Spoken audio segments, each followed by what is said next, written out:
ලෙච්චුවත් බෞද්ධ විහාරස්ථානයේ ඉතාමත්ම විශේෂ දවසක් වෙනවා. ඊට හේතුව තමයි මේ ලැබුවා වූ 2010 වසරේ සිංහල නව අලුත් අවුරුදු උදාව මුල් කරගෙන අද දවසේ අපේ විහාරස්ථානයේ මගින් සංවිධානය කරනු ලබන විශේෂ අවුරුදු උත්සව වැඩසටහනක් ලෙච්චුවත් ගාර්ඩන් සිටි නගරයේහි විල්බරි ජූනි ස්කෝල් කියන පාසලේදී අද මේ වෙනකොටත් ආරම්භ වෙලා තිබෙනවා. දැන් මේ වෙනකොට අපේ විහාරස්ථාන සම්බන්ධ දායක පින්වතුන් බොහෝ දෙනෙක් අද ස්ථාන රැස් වෙලා දැන් විවිධාකාර වූ සාම්ප්‍රදායික අවුරුදු කෙලිසෙල්ලම් වල නිරත වෙනවා. ඒ වගේම කැවුම් කොකිස් කිරිබත් ආදී ආහාර රස බලමින් දැන් විනෝදන අවස්ථාවක්. ඒ වගේම අද දහවල් කාලේ එකේ සිට අපි අවුරුදු චාරිත්‍ර කීපයක් ඉෂ්ට කරනවා. විශේෂයෙන් හිස තෙල් ගෑම, ඒ වගේම බුලද්දී හාමුදුරුවන්ට වැඳලා දෙමාපිය ගුරු වැඩිහිටි වන්දනාව විශේෂයෙන් අපි ළමයි ලවා සිදු කරන්න බලාපොරොත්තු වෙනවා. ඉන් අනතුරුව විශේෂ සංස්කෘතික වැඩසටහනක් ළමයින්ගේ විවිධ හැකියාවන් දක්ෂතාවයන් ඔප්නවන්නට අවස්ථාවක් දෙමින් මේ වුණකට ළමුන් 60කට අධික ප්‍රමාණයක් ඒ සංස්කෘතික වැඩසටහනට නැටුම් ගැයුම් යවුම් ඒ වගේම අවුරුදු පිළිබඳව කරන කතා ආදී දේවල් වලට දැන් සූදානම්ින් සිටිනවා. ඒ ළමයින්ගේ මේ විශේෂ සංස්කෘතිකමය වැඩසටහනක් පවත්වන්නට බලාපොරොත්තු වෙනවා. ඒ වගේම සංගීතමය වැඩසටහනක තින්නතුරුව පැවැත්වෙන නිසා අද සවස් 6 දක්වා එක දිගටම මේ උදා වූ සිංහල අලුත් අවුරුදු මුල් කරගෙන අපි ලෙච්චුවත් බෞද්ධ විහාරස්ථානයේ මුල් කරගෙන විශේෂ අවුරුදු උත්සව වැඩසටහනක් පවත්වන්නට අද දවසේ කටයුතු කරනවා තිබෙනවා. ඒ නිසා ඒ සඳහා විවිධාකාරයෙන් දායකත්ව ලබා දුන් පන්සල් සම්බන්ධ හැම කෙනෙකුටම අපි අපේ පුණ්‍ය අනුමෝදනාව මේ මොහොතේ පිරිනමන්න කැමැති. ඒ වගේ මේ ලැබුවා වූ නව වසර සිළුම දෙනාට අපේ රටවැසියන්ට හැම දෙනාටම සතුටු සොන්වස් පිරි වාසනාවන්ත සෞභාග්‍යමත් නිරෝගිමත් වසරක්ම වේවා කියන ඒ ආශිර්වාදයත් අපි මේ මොහොතේ සිදු කරලා හැම දෙනාටම තෙරුවන් සරණයි. හිරුදු විදුන් සූර්ය දේශයට එබිකම් කරන්නට පටන් අරගෙන මේ එබිකම් කරන හිරුදු විදුන් දිහා බලන්නට ලිලි මල් ඩැෆඩෙල් මල් කෙමෙන් හිනහෙනවා. අද දවසේදී ශ්‍රී ලංකාවේ අත්තන්ට සුන්දර දවසක් වන්නට පුළුවන්. මීට දවස් කිහිපයකට කලින් ඔවුන් එදා සිදු කළ දේ අදටත් මේ අවුරුද්දෙදිත් කරන්නට ඇති. හිසට තෙල් ගල්වා නානු මිශ්‍ර තෙල් ගල්වා ඉනතුරුව ස්නානය කිරීම ශ්‍රී ලාංකීය අවුරුදු සමරන උදවියට ඉතාමත්ම සුවිශේෂ කාර්යයක්.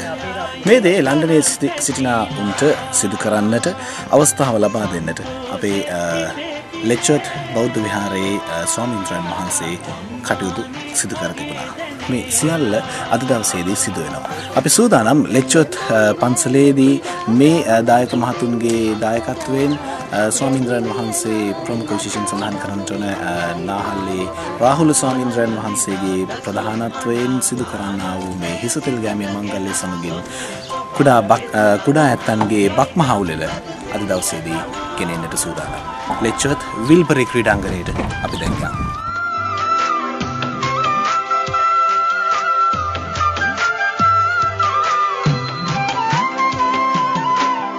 හරි ඉස්සරහට රවුන්ඩ් බවුට් එකක් තියෙන මම හිතන්නේ අපිට වමට හරවන්න වෙන්නේ.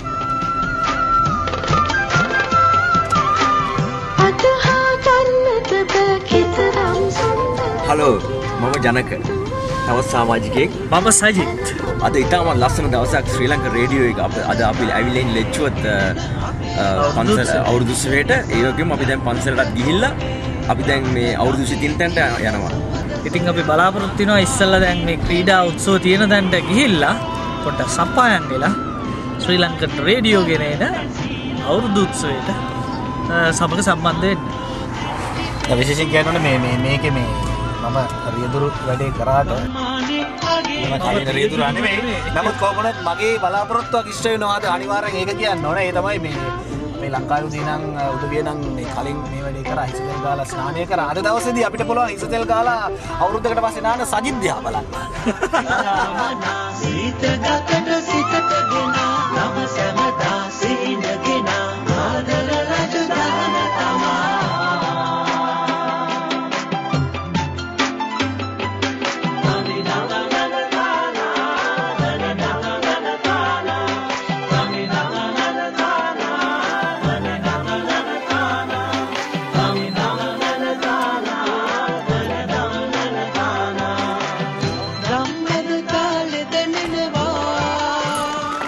කියපු විදිහට අපි ආවා දැන් විල්බරි ප්‍රදේශයට විල්බරි ප්‍රාථමික විද්‍යාලයට.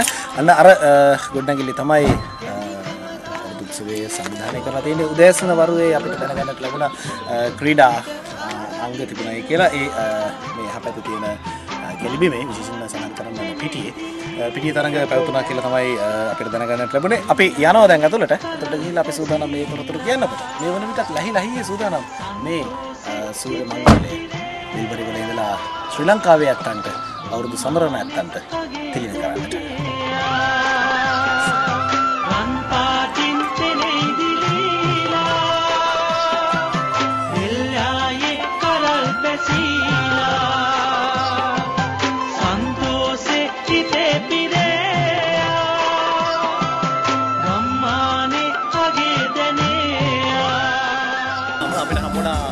වැදගත් පුද්ගලයෙක් රොෂාන් නමෙන් අපි රොෂාන් එක්ක කතා කරන්නට බලාපොරොත්තු වෙනවා. ඒ විතරක් නෙමෙයි ශ්‍රී ලංකන් රේඩියෝ එකෙන් අපි කරන ඊළඟට කරන ප්‍රොඩක්ෂන්ස් වලට රොෂාන් සම්බන්ධ කරගන්න බලාපොරොත්තු වෙනවා. මොකද සංගීතයේ දක්ෂ ඉංජිනේරුවරයෙක් විදිහට තමයි රොෂාන් හඳුනගන්නේ.